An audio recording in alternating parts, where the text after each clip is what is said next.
If you're new here, I'm Kaniti, and if you're already watching my One Piece Chill channel, welcome back. Today we are going to read the newest chapter of One Piece, number 1093. So of course, spoiler alert if you are not up to date with manga. So let's see what this chapter has. Let's go. Oh, it has a pretty cute cover page by Black Bean, the request.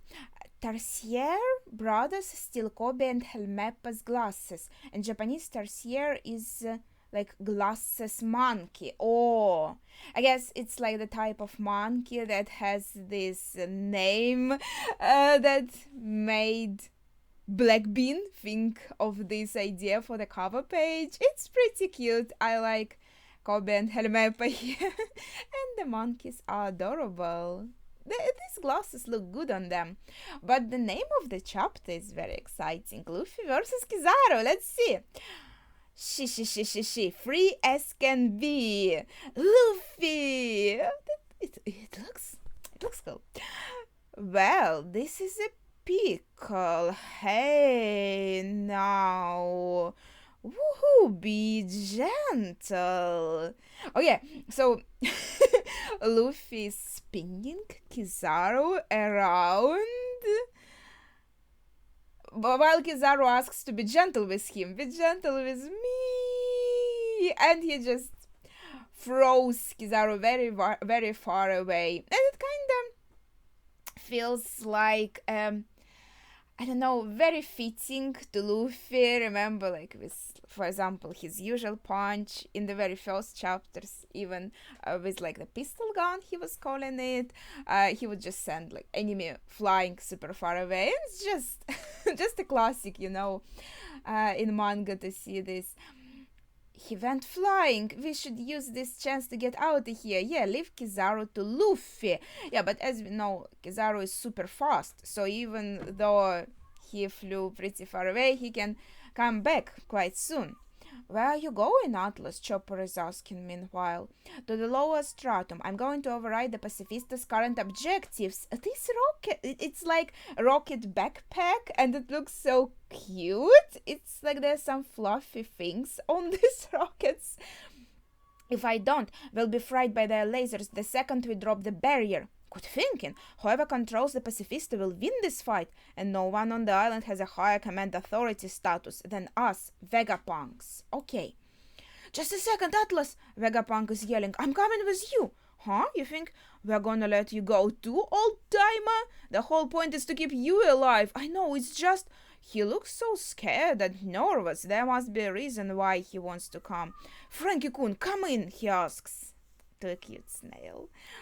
It seems Bonnie was knocked down to the lower stratum. Can you confirm? She survived, Frankie answers. That's great. Kizaru kicked her face first into the barrier. Yeah, I remember this moment.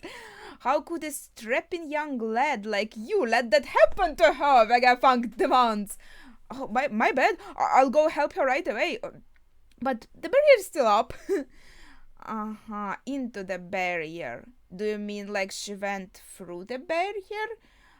Okay. Second floor, building A. I think we saw her being just like, kicked and thrown away, so to say, and that's like where the scene has ended with her. Hey, this is Sanji. Sanji yells to a snail. I want in on the Bonnie rescue mission because she's a beautiful woman. Well, he didn't say that last part, but it was implied. Vegapunk, I've got everything you asked me to bring aboard, Jinbei says. Meanwhile, I head to the back exit. Let's all rendezvous there. Okay, I like Sanji on this panel. It's just a funny moment. Meanwhile, on the Fabria stratum down below. Oof. Okay, I can already see the lower panel. Wait a second. Stay away from the city center. Jewelry Bonnie must be close by. I'm sorry, I'm just distracted. And yeah, we can see that the age abilities were used, so to say, on these Marines. Some of them became like grandpas, and I think most of them became little kids. It's pretty fun. I like this panel. Be on your guard. She could be hiding anywhere. Oh, flip! If you're careless, she'll age warp you. Yeah, age warp. Thank you. That's how I say it. son of a, where did that whippersnapper run off to? Oh, that's funny how also their age is kind of shown in the phrases, I think, because I feel like whippersnapper is more of like old-fashioned thing to say, something that old grandpa would say, and I guess what kid is saying of flip, that would be something that supposed like kid would say. So like even their language is changing. I think that's pretty cool. Bonnie, we see her hiding once again. I mean, like, just reminds me of that moment where we also saw her hiding in Marijoa. I don't know, I just thought of it. Blast her to bits. Damn it. We've spotted Santamaru. He's been burned to a crisp. And she's thinking to her like, Santamaru. Yeah, I think like this scene reminded me a bit of that Marijoa moment because she was also hiding and then she was worried obviously about Kuma. So, I don't know, it's kind of... I don't think it's like the intended parallel. Just her outfit looks so cool. Then she remembers how I guess she was thrown by Kizaru. Yeah, she went through the barrier, it seems. And she fell down in Santamaru's arms. Santamaru was still standing. Holy shit. Bonnie, get out of here. The Marines are coming, he told her. Santamaru. That's a very quick flashback, and I guess he fell down soon after that. So she was lucky he was still standing to catch her. What should I do, she thinks. Can I hide until the heat dies down? Yeah, I guess at least think of a plan before you go out. Labostratum. Ahaha. Oh, well, I'm sorry. If we are running away from here, of course, I think it would be nice if Bonnie could run away with Earth also.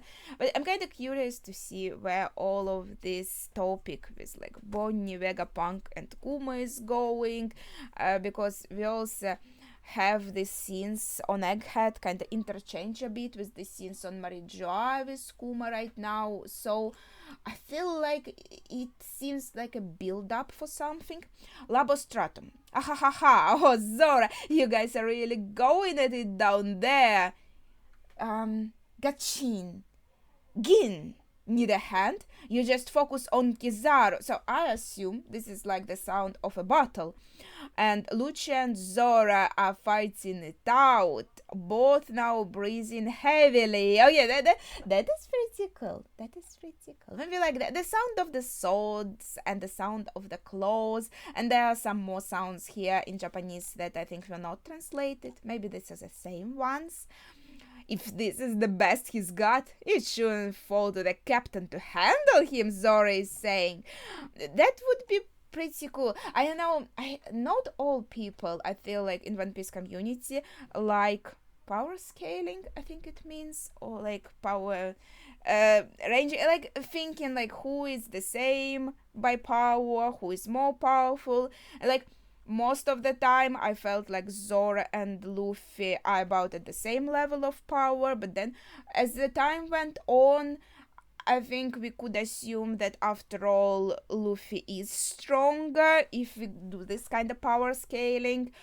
And what I'm trying to get at, Luffy has fought Rob Lucci, and it was a very hard battle. They were both completely exhausted by the end of it. Like, Luffy has won, but after his win, he just fell down completely, how to say, exhausted, right? And it is might be like my favorite fight overall in One Piece. I probably mentioned this before, and if by now, by the present time, of course all of them grew like Zora and Luffy, but maybe here it might be implied, possibly, that Lucci's growth has not been like as not as much, not as rapid as Zora's and Luffy's, and especially Luffy's, because before he was such a strong opponent for Luffy, but now we have this implication that he is not like strong enough to even face Luffy, right? Kinda. So what I'm trying to get at is our Straw Hats grow in their strength and development in their strengths in a very rapid pace, while maybe some characters like Lucci, some of our previous villains that we met before, they may be a bit more stagnated in their growth. Okay. Anyways, and yeah, if you listened to this kind of monologue, share your thoughts on this in the comments. I'm not really into power scaling in One Piece, but I do think about it sometimes, you know. Is that so? Lucci says. Then I suppose the head of an emperor's number 2 is still a decent consolation prize. Oh, yeah, that sounds so cool, emperor's number 2. At this rate, I'm gonna take a dip into the ocean, Kizaru is saying. I like how calm he is, how chill. He's like assessing the situation calmly.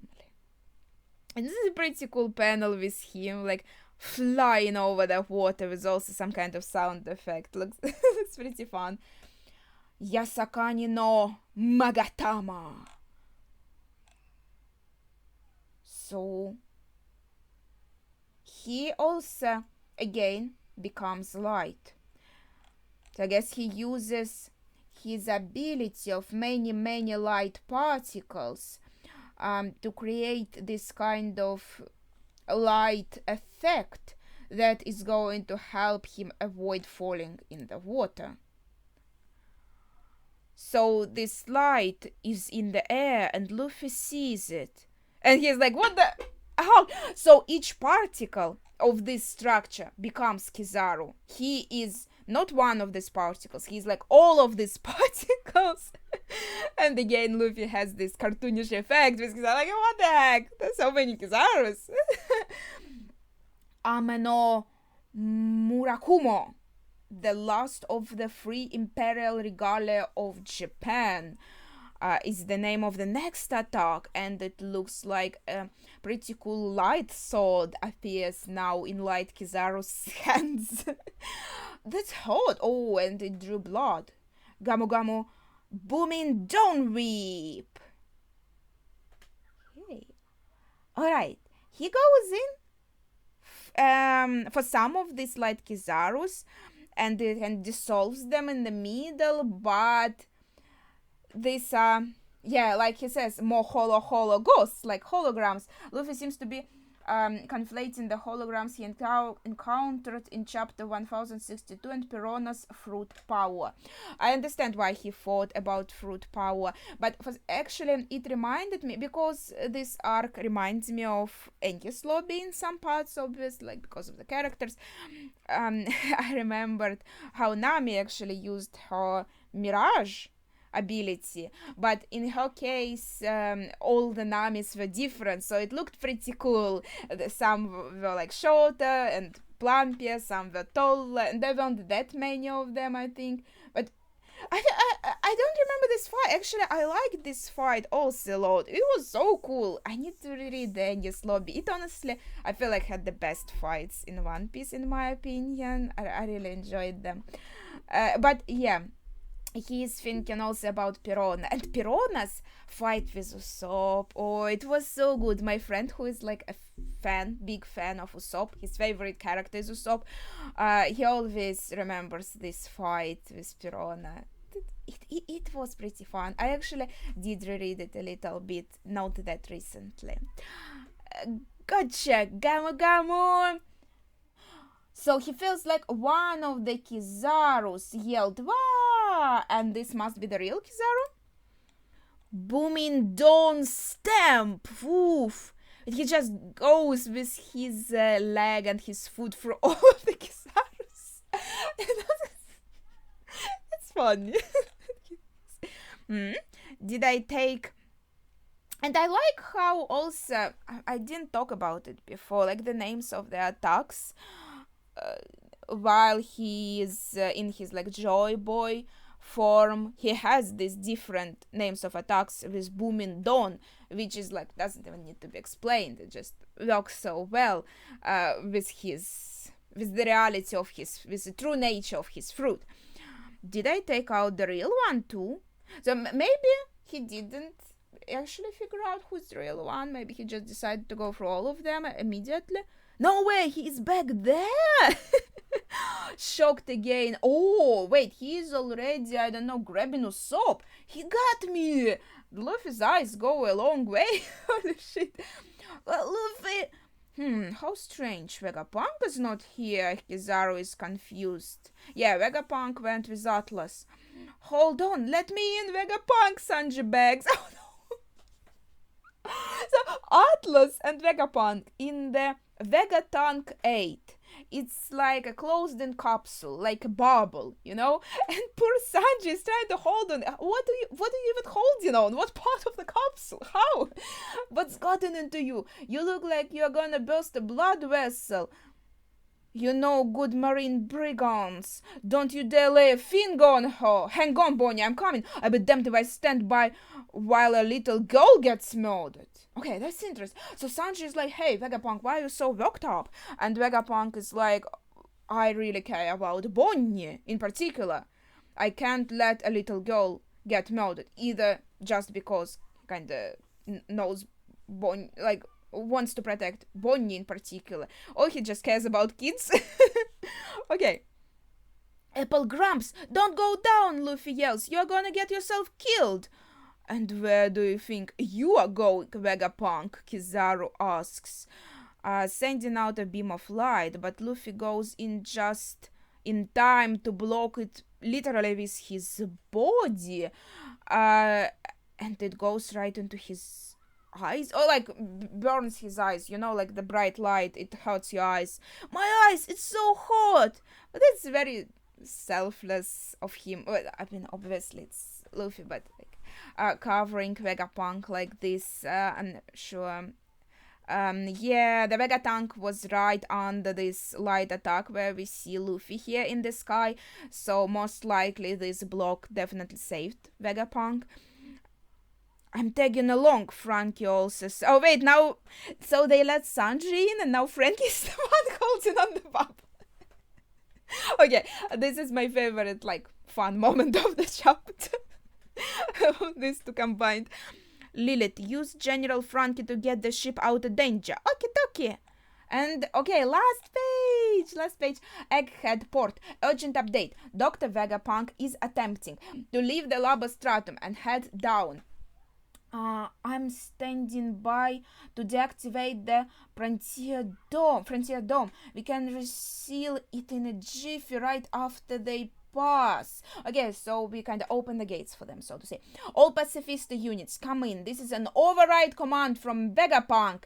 Atlas yells. Your new mission is to eradicate every last marine on the island. Are the tides about to turn?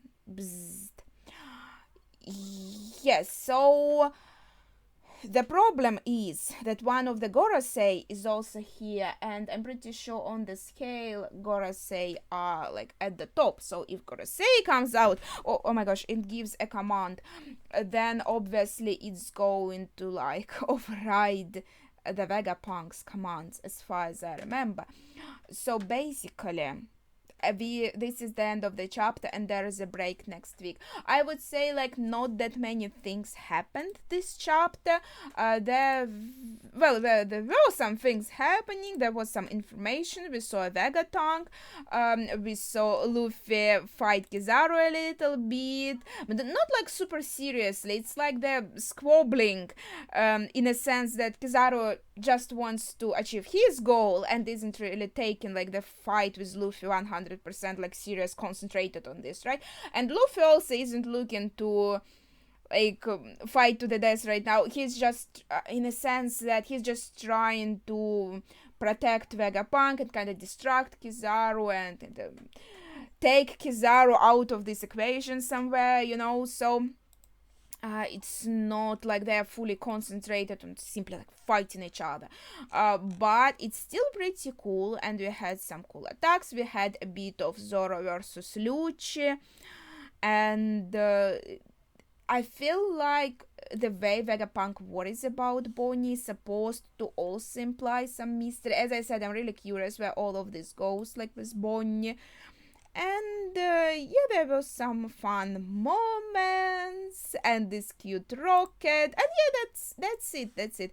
Well, that was a pretty fun chapter. I enjoyed it, and I hope you enjoyed it too, as well as my reaction. I know my reaction is a bit delayed. I just have so many things to do, and I'm still going to continue watching the live action as well. But yeah, as I said, like, I have so many deadlines before the end of September that I'm finding it really difficult to find time for like other stuff, like my channels and other projects. So yeah, unfortunately, I'm very busy. But if you did watch my reaction, then thank you. I hope you enjoy it, and please share your thoughts if you have any in the comments down below, as well as your favorite moment as usual. Yeah, as I said, that would be it for today. So thank you for watching, and see ya.